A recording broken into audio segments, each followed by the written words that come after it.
Thank you for coming to my talk. Hello. Thank you for people watching this video later.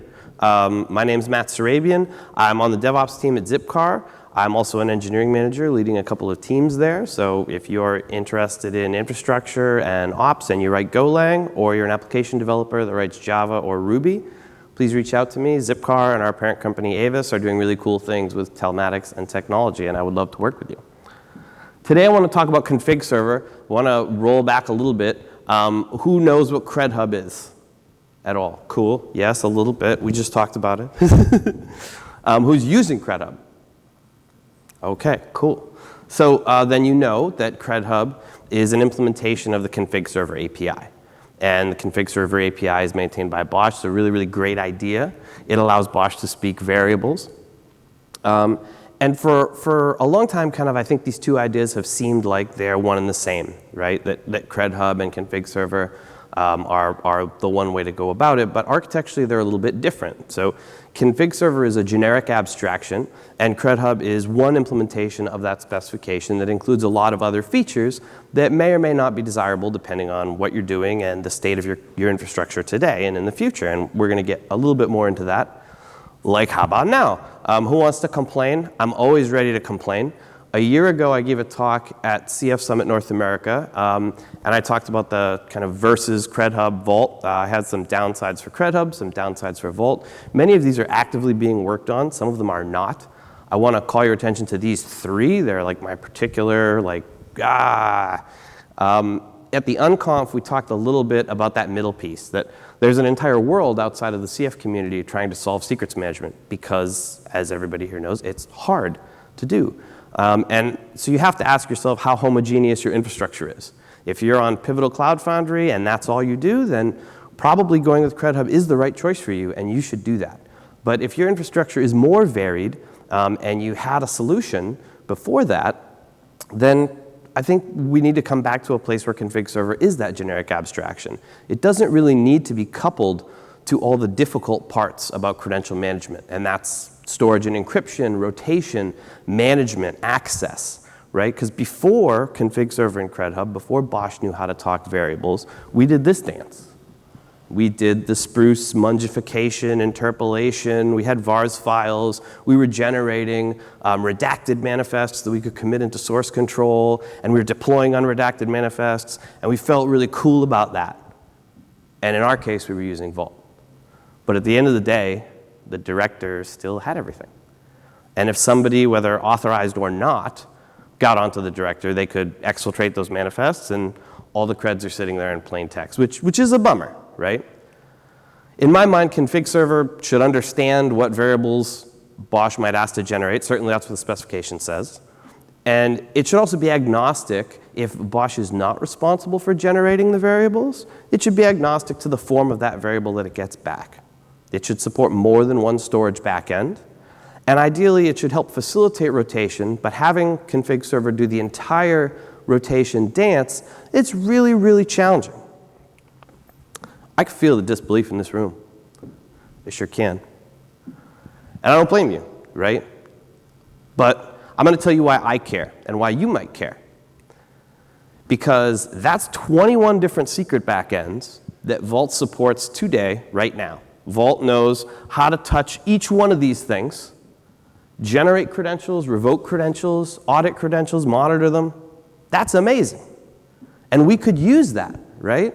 That's not to mention Vault's base security primitives that are awesome, really granular control of break glass procedures. So if I go and generate credentials for half of these things, as an operator, I don't necessarily need to know all the credentials that were generated if I have the assessor to the token that did it. I can revoke one thing, and whatever that thing has done, wherever it's talked to, whatever leases it has open, immediately get revoked. And then, of course, there's the ultimate break glass, the oh my God, the data center's on fire, seal Vault, which is cool. Vault also is FIPS compliant, and it's heavily audited already. And that may or may not be something that you care about depending on your use case. And so in my mind, it was really sad that the future of Bosh and CloudFoundry was kind of leaving all these features in Vault behind. And so I talked to some people in the community about a year and a half ago, And we decided to write bosh-vault. It was accepted after the North America Summit into the CloudFoundry community organization on GitHub, which I'm super excited about. And I want to kind of take a little time today to talk about what bosh-vault can do, how you can set it up, and how you can start experimenting with it in your data center. So at its base, yes, bosh-vault is just a boring config server. It does the exact same thing as Credhub, which is not super exciting. It also, though, will allow Bosh to natively use Vault's dynamic secret engines without having to change anything about Bosh at all. And if you have different ideas about how you should manage your credentials, bosh-vault might be something that you want to look at. And what I mean by that is if you have a lot of different environments and you see yourself copying star certs and APM keys around, I know I do that. Like, that's the worst, right? You have secret sprawl everywhere. You got to say the same APM key in every place. What if you could just update one spot and have it be done? You can do that if you use bosh-vault. And in my mind, this is better because we take all the hard parts. I don't know if you've heard Jules say it, but like, how do you get from C to Ruby, right? Is it by adding features or removing features? And in my mind, we want to do the same with config server. We want to take all the things that are really hard about credentials management and pass it off onto something else. And the fact that that something else is audited and maintained by somebody else is just a benefit that we get for free. So bosh-vault, of course, is an open source implementation of this thing. It's on GitHub, as I've mentioned. But it's also a stateless Go program. And so what that means is it's completely agnostic to how you deploy it. You can deploy it as a binary anywhere you want standalone. There is a Bosh release for it. You can also deploy it with Bosh if you want. And this goes back to that point of how homogeneous your infrastructure is. If you have one vault that everything's using, that vault can be shared between CloudFoundry things and non-CloudFoundry things. You could deploy it like this. This like gives me the heebie-jeebies. It really shouldn't, but the fact that you have like the authentication method right next to like the thing that's trying to do the it's like, no, I don't want that on the director, right? That's why I'm doing this whole thing in the first place. Not that any software is usually deployed like that. This is how I think bosh-vault should be deployed. This is how I think config server in general should be deployed. It should be a sidecar to the thing that does the heavy lifting. Now, if you want to get extra credit, you can go to vaultproject.io and read about token roles, and you can limit the CIDR groups that bosh-vault, that the token you give to bosh-vault, rather, is allowed to use, and that'll mean that even if you did lose that token, it wouldn't be able to be used unless you were on localhost, right, on Vault, which is a really nice thing. Now, of course, people can spoof IP headers. It's possible, but network hardware makes that easy to detect, and not everybody can spoof IP headers. So that's a defense in-depth benefit that we would get there. Now, I can see people that are looking at this diagram like, it looks like a single point of failure. You are so right. So that's probably what you should do instead. And again, the great thing about this is bosh-vault is completely agnostic. It doesn't care, right? If the vault that it's talking to is primary, secondary, in HA mode, or running on your laptop, it's just going to say, whatever. I don't care. I have a token. I'm going to talk to Vault. Vault's going to do its thing. Now, redirects are something I really want to cover in depth. And the reason is that redirects are the one thing I think that keeps me from being an old man yelling at the cloud. Redirects are the one thing that makes this software relevant and not just a, oh man, I don't like Credhub. Not that I don't like Credhub. But like, this software would really just be totally a contrarian fantasy if it was not for this feature. And so what a redirect is it is a way to use config server to trick Bosh into thinking it's getting what it asked for. The way that the spec works, the way that Bosh works, it's going to request a given variable reference, which we kind of call a ref. And this is Bosh parlance, right? Like, you can have global variables, that's the / variable name, and you can have deployment level variables. And when you have deployment level variables, Bosh is going to request that from config server, whether it's Credhub or anything else, by the director name, deployment name, and then whatever the variable name is. We can look at that request coming in with a very basic, non-secret config and say, hey, when you see a reference that looks like blah, you should send that to a different Vault server. Maybe use a different Vault token that's read-only, right? Because you don't want any Bosh director overwriting your star cert or APM key, right? Maybe you want to point that to a dynamic secret engine mount. Maybe you want to point that to a different path on the same Vault server for some reason. And it's also worth mentioning that redirects only occur on GET requests. And that these requests are cached, and I say cached not by bosh-vault, they're stored in the default vault where you would expect to find them at the original ref. And what that means is that if at any point that upstream vault server, that other vault server you're redirecting to, that path that you're redirecting to goes down, your network goes down, you can still get the last known value, which may be good enough if you're talking about a secret that doesn't change very often. This also kind of gives you a migration path if you're currently using non-version secrets in Vault, if you're using KV1 store. This can also give you dynamic credential rotation for free, which I hope we have time to get to. And of course, your upstream is going to be able to aggregate different secrets from different vaults that is using an already versioned KV2 store. And so this is just the difference of whether or not you're using the Vault native versioning or not. So this is what upstreams would look like. On the left is the config. Now, if you're deploying this as a Bosh release, you might find that config inside the job, right? The properties of the job. If you're deploying this as a binary, that's what you're going to see in the config file itself, which is ultimately where the Bosh release is going to put it. And on the right is the variable, the way the variable would look in your manifest. So in this case, I want to reference my shared APM key, but I don't want to copy it around to all my different environments. And so I tell bosh-vault, hey, when you see this reference for shared APM key, instead pass it off to this vault with a read-only token for extra credit, and go to secret global APM key. Cache that thing in the vault that you're sitting next to in case we ever can't reach global vault for some reason, and give that back to the director the way that it asks for. And the director is none the wiser. In case you're trying to say, man, I really want Bosh to use config server, I'm doing the mungification dance and it's so painful to migrate. This is your way to migrate, right? You can use a v1 redirect from non-versioned Vault secret backends, and you can say, hey, when somebody requests this variable, instead go there. When you then delete this redirect after you do a single redeploy, that secret is where it belongs. You didn't have to touch it. You didn't have to manually copy it. All you had to know is where it existed today and where Bosh thinks it exists. When you move to config server, you delete the redirect, you redeploy everything, and now you're migrated. You're on version secrets. Bosh can control it. You're on the KV2 backend. Everything's great. Dynamic secrets. I really can't say this enough. Look at all those secrets engines. Do you want to rewrite this in Credhub? I don't. Right? No. Like, when is that going to be audited like Vault is? Still waiting, right? This is what it looks like if you haven't used it. You make a request to a dynamic secret engine. You'll notice there's a lease duration here. And what that means is that after this lease expires, now you can set, obviously that's configurable along with some renewal logic. Once that lease expires, this credential's gone. Vault does that.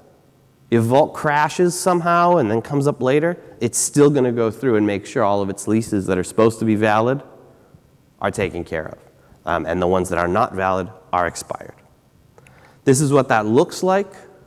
So again, in your manifest, now this dot notation, just like you would expect on an object, that's just supported by Bosh out of the gate. So if you return to Bosh this object with a password and username property, you can reference those in your manifest, just like this.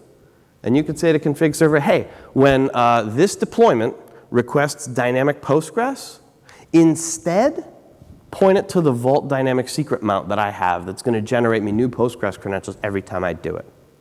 And that's super powerful because I can set up redeploys in Concourse, very straightforward Concourse pipeline, right?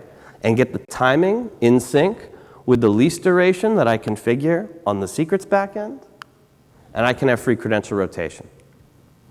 Vault takes care of all the hard parts. You can combine these things. Redirects is an array. You can have all these things happening at once. Oh, but sharp things can cut you. You know that. Do not abuse this, right? V1s are meant to facilitate a transition to version secrets. Like, it's not meant to fight against where Bosh wants to put things. It's for you to say, hey, I have some taxonomy for organizing my secrets today. that may or may not jive with where Bosh thinks these secrets should be, don't fight that. Don't go upstream, right? Set up your redirect so it gets copied over. Remove the redirect so that you're in the new world. Upstreams, again, are meant to prevent people from having to copy secrets around. That's an anti-pattern. That's secret sprawl. That's every operator having an APM key on some jump box, or in some file, or in some safe export somewhere. Not good. And of course, dynamics. So I need to take a moment and just step back because a lot of thanks are in order here. I wasn't sure if this was a good idea or not. I obviously am quite in love with Vault. But I talked to people in the community, and they encouraged me to give this a shot. And people on the left are people in the community who've been maintaining documentation, that have answered my questions on Slack. And the people on the right are people on my teams or colleagues and friends that I work with. And what's cool about that is that means that I had double the support I thought I had going into this effort because I gave it a shot, right? Like if you get involved in the community, you're going to find a lot of people that are encouraging and helping you, even if your idea is basically yelling at the cloud, as mine is. So at the North America talk, I gave a demo of automatic secrets rotation. I think we can do that today. It's one of the benefits of being the last talk of the day. I'm not going to kick anybody out. Obviously, people have to catch flights. But what I didn't get to do at the North America Summit was talk about the setup. And the setup is really key because if I've convinced you, I can tell I have, that you want to use this, how are you going to do that? If you want to go back to your team tomorrow and go, I want to give this a shot, how's that supposed to work? Let's go through it. So first thing you have to do is enable a KV2 backend in Vault. This gives you version secrets. Again, something that is difficult. How do you version a secret? Config server really shouldn't care. Doesn't have to. This can do it. So cool. That's how you do it. I give it a path. That's going to be your mount point. So when you think about your Vault path, whatever you want to call it, I'm calling this config server because, that's nice. Descriptions are good so that when people list mounts, they know what it is. And of course, it's a KV secret engine. It's not a dynamic one. You need to write a policy. When you write this policy, if you're managing Vault today, this should look pretty familiar to you. When you write this policy, you want to think about, on this Vault server, am I going to use any redirects that are at a different path? Am I going to use any dynamic secret engines that I've configured? And if so, you might have to expand this policy a little bit, and we'll look into that in a few minutes. You, of course, have to set the policy. Writing it's not quite enough. You tell Vault about it, upload it there. And then you have to generate a token that's attached to that policy. And again, you can go the extra level of, propeller hat land and fully make it, CIDR restricted and make a token role and all that. But this is the bare minimum that you need to do. You'll notice this period flag here. And this is pretty cool. A periodic token in Vault is a concept where you can constantly renew this token and it will never expire unless you don't renew it before that period's up. 168 hours is roughly 1 week.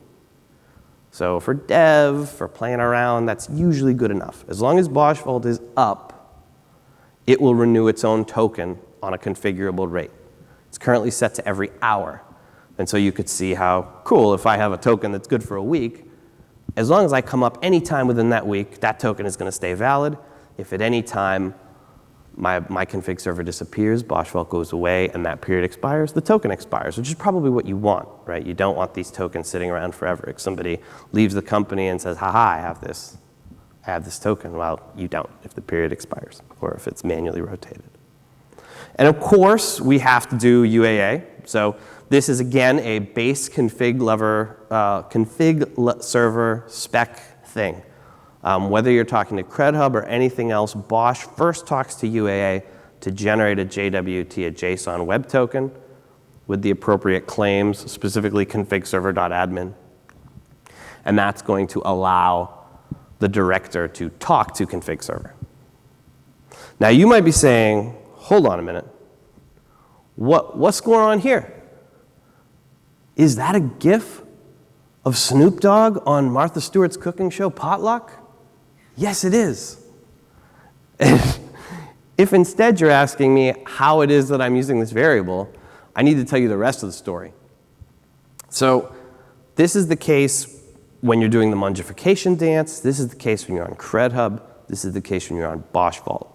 Until you have a director, something to store your credentials, you're stuck using a vars store, right? Until I have a config server, I can't generate these things dynamically. I have to use a vars store file.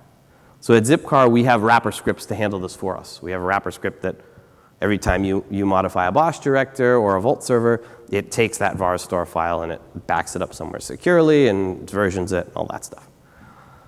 There's a really, again, super nerdy proto-Bosh thing where you spin up one Bosh director whose job it is to spin up all your other Bosh directors. And that Bosh director can have a config server on it. You can ask Stark and Wayne about that. Sorry, Stark and Wayne people. Maybe you have some other magical way to do this that I'm not aware of, but it's pretty much one of those top two. Like, you need some way to deal with this until you get the base level of your platform set. Then everything else can go from there.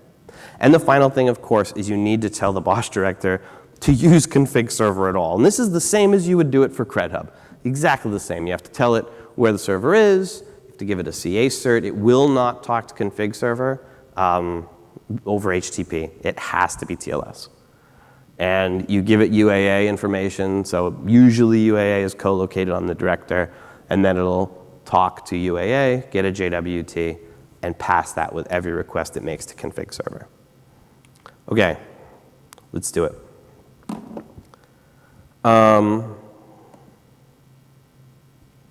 Is this working?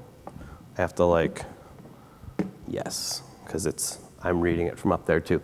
OK, so I've taken the liberty of spinning up bosh-vault, which is up here at the top. This is the logs from bosh-vault.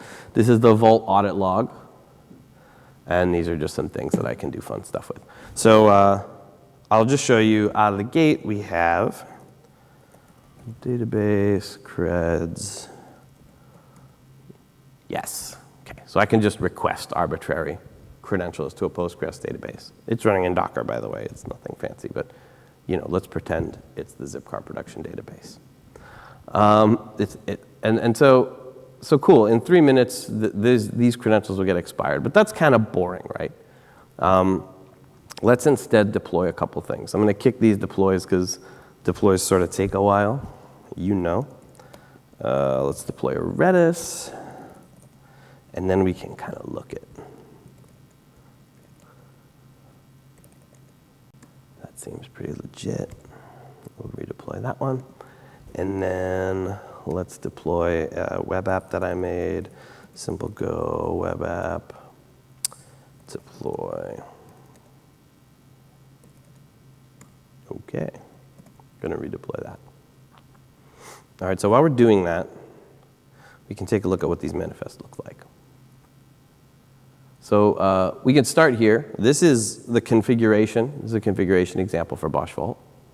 So you tell bosh-vault where it should run, how long it should drain connections if it closes. It needs to have TLS certs. This is obviously running on my laptop, so your mileage is going to vary. You have to tell it where UAA is. Now, it does not hit UAA to verify every JWT. It does offline validation. You can configure how many times it will request the public key from the UAA server to do that validation. The default is once a day. So once a day, it'll talk to UAA and say, give me your public key. So it can validate requests coming in. You tell it where its main vault should be. You tell it the mount that it should use and token. And in this case, I have some dynamic secret redirects going on as well. And I'm using the YAML kind of pointer thing here because this is configured on the exact same vault, so that's cool. And basically, I'm saying, hey, whenever my Simple Go web app requests dynamic Postgres credentials, you should instead redirect. So let's take a look. It's probably done deploying. And where's my mouse? Refresh it. Cool, it is. So it updates the little counter, which is, pretty thrilling. And it outputs its connection string, a very, very fantastically secure app. But you get the idea, right? It's talking to the config server. It's getting these credentials. Now, likewise, I deploy to Redis. Whoa, there we go. So this is standard, right? In this case, so in that one, we're just using a variable kind of out of nowhere. And in this one, we're saying, hey, Redis password variable, and here's my variables block, and I want config server to generate me a password for Redis. Cool. So let's see what happens here. Oh, and I can show you the manifest for that app. Here's the manifest for that app. You'll see there's no variables block, right? Variables block is empty. And instead, I'm just referencing these variables. And it's config server's job to figure out where they are. Of course, bosh-vault is going to tell it to get them dynamically. Let's check back on our app. So now it's got its credentials. I'm going to redeploy this app because, 3 minutes is coming up. So there's our first expiry. You can see in the vault logs there from that random credential that we just generated earlier. I'm going to redeploy my app. Cool. Vault's doing some more stuff. Now, while that's happening, we can just take a look at vault kv get and recall it's going to be config server. My director's name is blight. My deployment is Redis. And I'm pretty sure the variable is called Redis password. It sure is. So there's my Redis password. But does it work?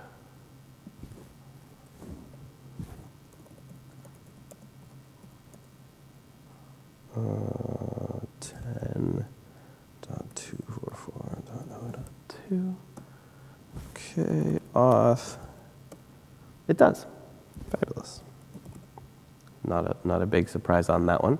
So my redeploy has happened here. Let's take a look at my app, see if it's still happy and running.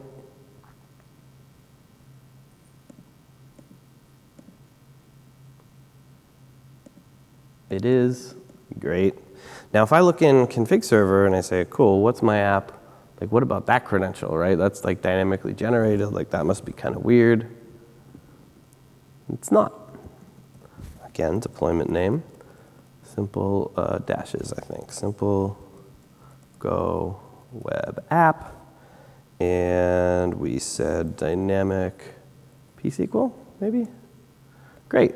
And you can see I obviously practiced this demo a few times. This is the 6th version of this credential we got on the last redirect. I can also ask Vault, hey, what was the previous version? You know, what was my app using before? What was version 5? What do you think? Is this going to work? Has it been 3 minutes? That's the big question.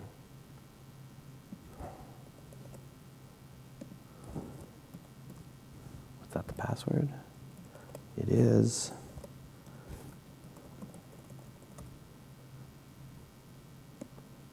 Ah! No, man, I'm going to have to type the V. Okay.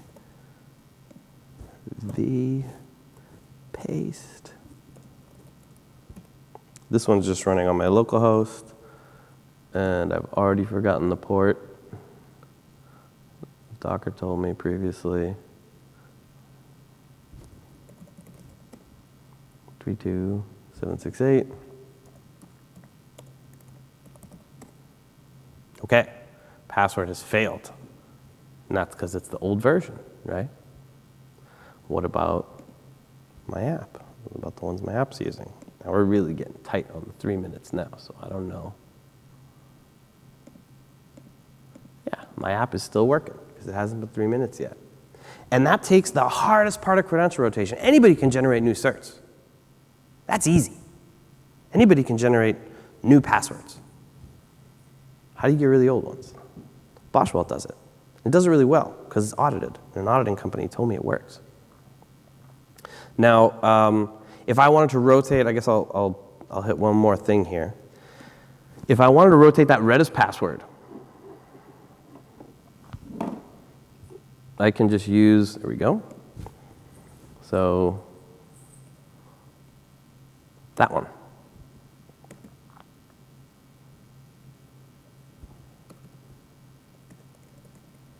Almost. You can just delete it out of Vault. Now, obviously, Redis hasn't been redeployed, so password's still going to work in Redis in this case, because Bosh and config server are responsible for generating it in the manifest, right? But when I redeploy, it's going to go in, and and it's going to say, hey, I got a request. I'm going to generate a new password because the one that's in there was, deleted. Now, in reality, the cool thing about Bosh's version secret engine is it's not really deleted. Bosh still knows that this is the second version of that password. And Vault knows that this is the second version of that password. I can go undelete the old cred if I really want to see it. But if I request this one, I don't want to delete it, do that. There we go. I can see this is now version 2. And if I request version 1, and again, you kind of need access to secret metadata to be able to do this. There's no value here. It's not visible to an operator. If you have the right permissions, oh, yep. I think it's like versions or something annoying. There we go. There we go. That's what it used to be. Not what it is anymore. How do we know? Let's find out. Oop, there it is. Ah, yes. Oh, not quite all the octets that I needed in that IP address. I'll try that again. That's better. Here's the old one. No, wrong. Doesn't like it. What about the new one?